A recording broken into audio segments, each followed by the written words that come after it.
Shalom, selamat pagi, semangat pagi Bapak Ibu dan Saudara-saudara. Jumpa lagi dalam Sapaan Pagi Batra Kasih. Kita mengucap syukur, selalu kita bersyukur karena firman Tuhan ajar kepada kita mengucap syukurlah dalam segala hal. Dalam segala situasi kita bersyukur dan bahkan di pagi hari ini kita bersyukur karena kasih setia Tuhan kita sudah boleh diantar melewati malam yang gelap, menyambut hari yang baru. Dalam anugerah kasih karunia Tuhan kita akan bersegera melakukan berbagai tugas dan tanggung jawab yang Tuhan percayakan di dalam hidup kita, sehingga kita boleh menjadi garam dan terang, kita boleh menjadi berkat bagi banyak orang di tengah-tengah kehidupan ini, membangun satu kehidupan yang indah dan harmonis. Untuk itu Bapak Ibu dan Saudara-saudara, sebelum kita memulai seluruh aktivitas kita pada hari ini, mari kita berdoa. Bapa di dalam sorga, kami akan memulaikan seluruh aktivitas hidup kami berlandaskan pada terang firman-Mu. Oleh sebab itu dengan rendah hati kami mohonkan bersabda dan berfirmanlah. Ajarlah kami dengan kuat kuasa Roh-Mu yang kudus, memampukan kami mengerti dan memahami, serta melakukan apa yang Tuhan firmankan. Demi Kristus Yesus Tuhan dan Juru Selamat kami berdoa kepada Bapa di sorga. Amin. Bapak, Ibu, dan Saudara-saudara, Opa, Oma, anak cucu yang diberkati dan dikasih oleh Tuhan Yesus Kristus, bacaan firman Tuhan pada pagi ini terambil dari surat Ibrani pasal 11 ayatnya yang ke-29 sampai dengan yang ke-34. Mari kita siapkan surat Ibrani pasal 11 ayatnya yang ke-29 sampai dengan yang ke-34. Mari kita baca bersama-sama, kita mulai. Karena iman maka mereka telah melintasi Laut Merah sama seperti melintasi tanah kering. Sedangkan orang-orang Mesir tenggelam ketika mereka mencobanya juga. Karena iman maka runtuhlah tembok-tembok Yeriko setelah kota itu dikelilingi 7 hari lamanya. Karena iman maka Rahab perempuan sundal itu tidak turut binasa bersama-sama dengan orang-orang durhaka. Karena ia telah menyambut pengintai-pengintai itu dengan baik. Dan apakah lagi yang harus aku sebut, sebab aku akan kekurangan waktu. Apabila aku hendak menceritakan tentang Gideon, Barak, Simson, Yefta, Daud, dan Samuel, dan para nabi, yang karena iman telah menaklukkan kerajaan-kerajaan, mengamalkan kebenaran, memperoleh apa yang dijanjikan, menutup mulut singa-singa. Memadamkan api yang dahsyat, mereka telah luput dari mata pedang, telah beroleh kekuatan dalam kelemahan, telah menjadi kuat dalam peperangan, dan telah memukul mundur pasukan-pasukan tentara asing. Demikian pembacaan Alkitab. Bapak, Ibu, dan Saudara-saudara, Opa, Oma, anak cucu yang diberkati dan dikasih oleh Tuhan Yesus Kristus. Bagian firman Tuhan ini masih bicara tentang iman percaya. Iman itu kita tahu bersama sesuatu yang tidak kita lihat, tetapi kita meyakininya. Sesuatu yang belum terjadi, tetapi kita meyakininya, dan keyakinan itu kita bangun di dalam pengharapan akan pertolongan yang berasal dari Tuhan. Kalau dalam Ibrani pasal 11 ayat 1 di sana dikatakan dasar dari segala sesuatu yang kita harapkan dan bukti dari segala sesuatu yang tidak kita lihat. Itulah iman. Ya? Sesuatu keyakinan akan kebenaran. Conviction of the truth. Nah, itu dia. Keyakinan akan kebenaran. Itulah iman. Bagaimana sesungguhnya Bapak, Ibu, dan Saudara-saudara, Opa, Oma, anak cucu yang diberkati? Ini pertanyaan yang paling penting. Bagaimana sesungguhnya kita menghayati dan merenungkan kehidupan beriman kita? Seperti apa sesungguhnya iman yang bertumbuh di dalam diri kita? Apakah kita juga punya keyakinan yang sama? Bahwa sesuatu itu belum terjadi, tetapi dalam pertolongan Tuhan kita meyakini. Nah, gitu.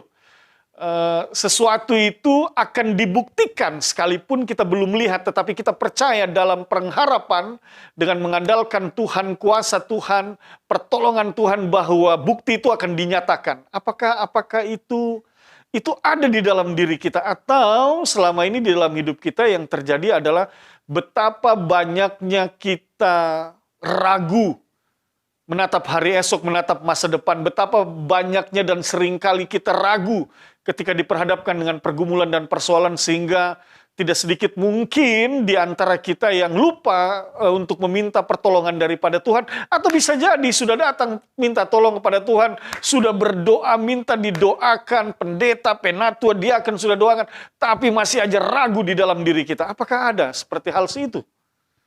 Segala sesuatu bisa saja terjadi dalam hidup ini. Dalam situasi tertentu kita yakin, tetapi di situasi yang lain mungkin karena begitu berat badai yang menghantam perjalanan kita, lalu kemudian kita merasa ragu, kita mulai bertanya-tanya, kita tidak meyakini. Ini dia. Tetapi pada pagi ini kita mau diajarkan lewat bacaan firman Tuhan. Di sana dikatakan di dalam ayatnya yang ke-29, misalnya karena iman, maka mereka telah melintasi Laut Merah sama seperti melintasi tanah kering. Sedangkan orang-orang Mesir tenggelam ketika mereka mencobanya juga. Sesuatu hal yang di luar masuk akal kita. Sesuatu hal yang mungkin dalam hitungan manusia ini nggak mungkin.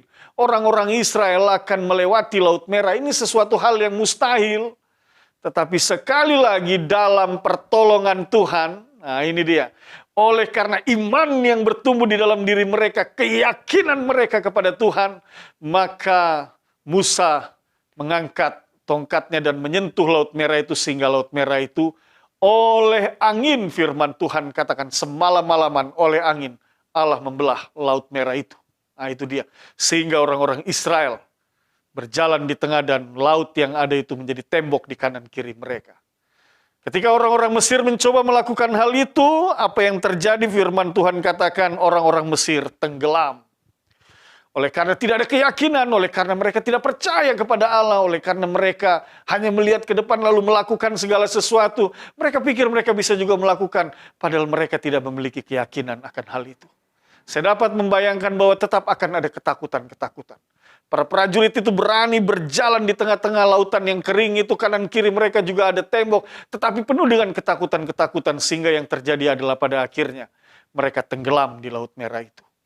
Bapak, Ibu, dan saudara-saudara, ini pun mengajarkan tentang iman, tentang keyakinan. Sesuatu yang mungkin bagi kita tidak mungkin, tetapi tidak ada yang tidak mungkin bagi Allah. Sesuatu yang mustahil bagi kita, tetapi tidak ada yang mustahil bagi Allah. Keyakinan itulah yang harusnya di dalam diri kita. Dalam diri kita sebagai orang beriman dan sebagai orang percaya. Ayat 30 misalnya, karena iman maka runtuhlah tembok-tembok Yeriko setelah kota itu dikelilingi 7 hari lamanya. Allah mengatakan kepada mereka agar mereka mengelilingi tembok Yeriko itu setiap hari 1 kali. Sampai pada hari ke-7, kelilingi 7 kali. Dan pada akhirnya, suara mereka, suara sangkakala, bunyi-bunyian musik yang dibunyikan, pada akhirnya meruntuhkan tembok itu.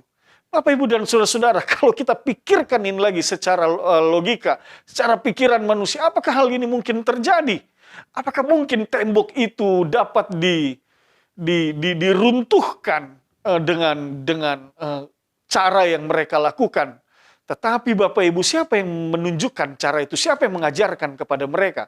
Sekali lagi, kalau Anda baca ini di dalam firman Tuhan, di dalam Yosua pasal 6 ayat 12 sampai dengan 25 misalnya, saudara dapat baca di sana, maka saudara akan dapati bahwa Allah lah, Allah Tuhan Allah Israel, dialah yang memerintahkan hal itu, agar bangsa itu melakukannya. Dan oleh karena keyakinan, maka mereka melakukan apa yang Allah perintahkan. Mungkin kalau hitung-hitungannya sebagai manusia, itu suatu hal yang bodoh, itu suatu hal yang tidak mungkin. Ngapain kelilingi 7 hari 1 kali, setiap hari selama 7 hari, hari ke-7, 7 kali dikelilingi, lalu berteriak, membunyikan ini. Apa mungkin bisa itu rubuh?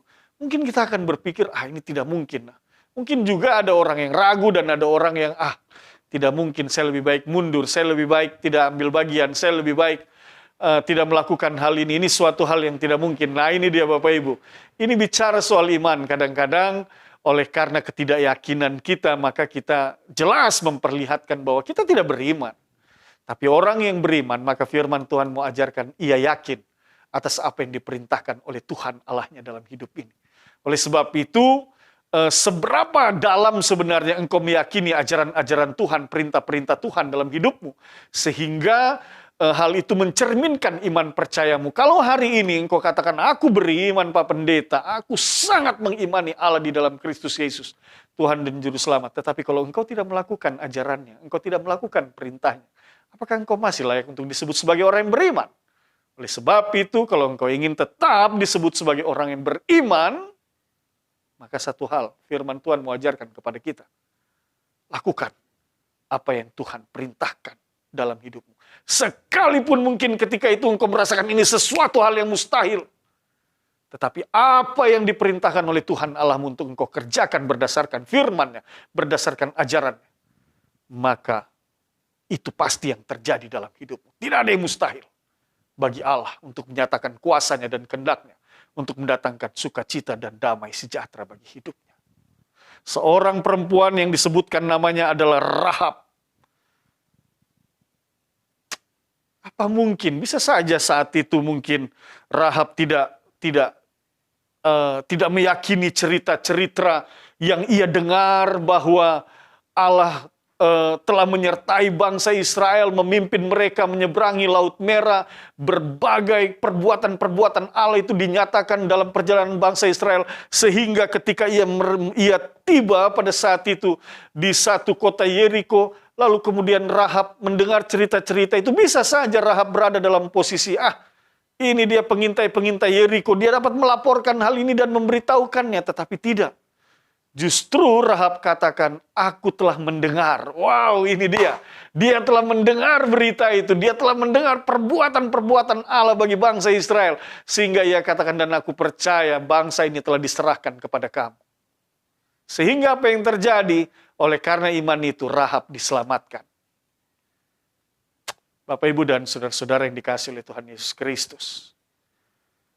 Apakah semua perbuatan-perbuatan Allah yang engkau dengar, dari kitab perjanjian lama, kitab perjanjian baru yang dinyatakan di tengah-tengah kehidupan orang-orang percaya umat Allah, apakah perbuatan-perbuatan Allah yang engkau dengar, yang dialami oleh keluargamu, oleh sanak saudaramu, oleh rekan-rekanmu, oleh teman-temanmu, bagaimana Allah mengangkat mereka, bagaimana Allah membebaskan mereka dari pergumulan dan persoalan, bagaimana Allah memulihkan dan menyembuhkan mereka.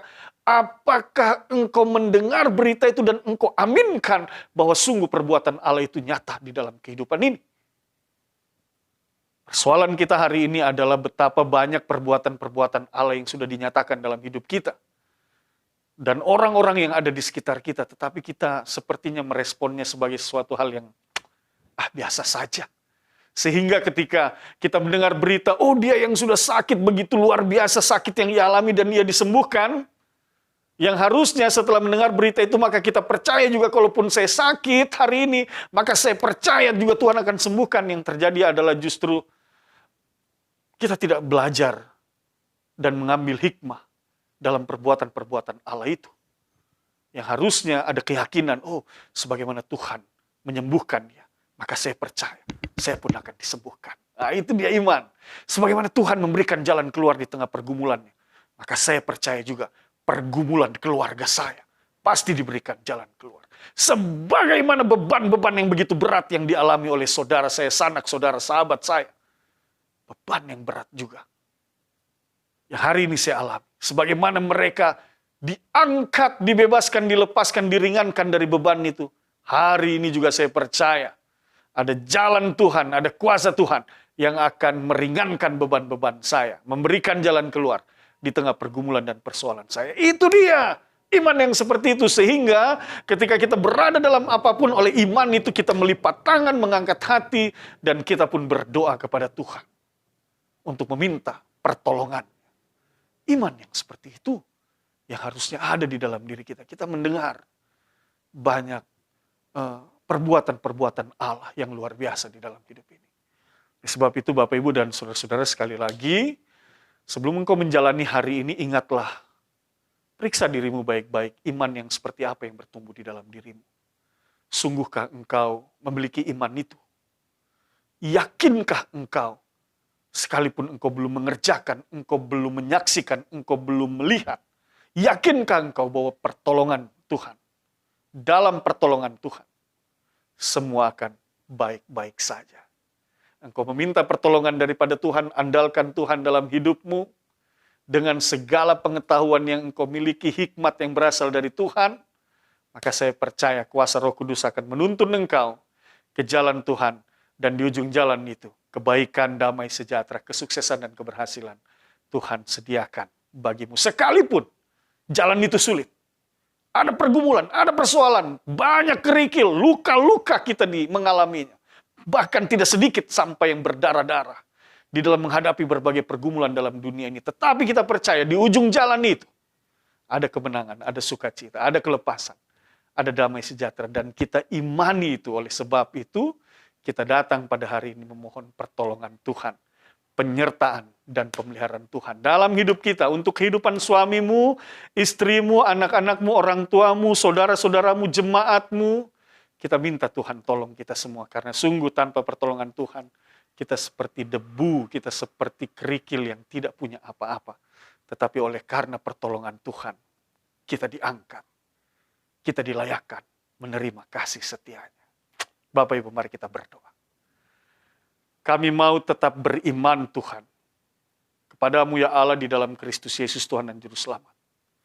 Oleh sebab itu kami senantiasa meletakkan dan menggantungkan seluruh perjalanan hidup kami di tengah tugas tanggung jawab kami dalam campur tangan dan pertolongan yang berasal dari Tuhan. Tuntun kami Tuhan, pimpin kami hari lepas hari. Berkati para suami, istri, orang tua, anak-anak, opa, oma, anak cucu. Tuhan berkati semua pekerjaan, berkati semua pelayanan. Kami mau melakukan segala sesuatu berdasarkan pada perintah Tuhan, karena kami mengimani apa yang Tuhan perintahkan itu yang baik bagi kami semua. Pekerjaan pelayanan kami hari ini kami serahkan ke dalam tangan kasih Tuhan. Mereka yang sakit, mereka yang lemah, hamba mohonkan dalam nama Tuhan Yesus disembuhkan dan dipulihkan. Syukur kami kepadamu ya Allah dalam Kristus Yesus Tuhan dan Juru Selamat. Kami berdoa sambil kami mohon ampunkan dosa dan kesalahan kami. Amin. Selamat pagi, Tuhan berkati kita semua.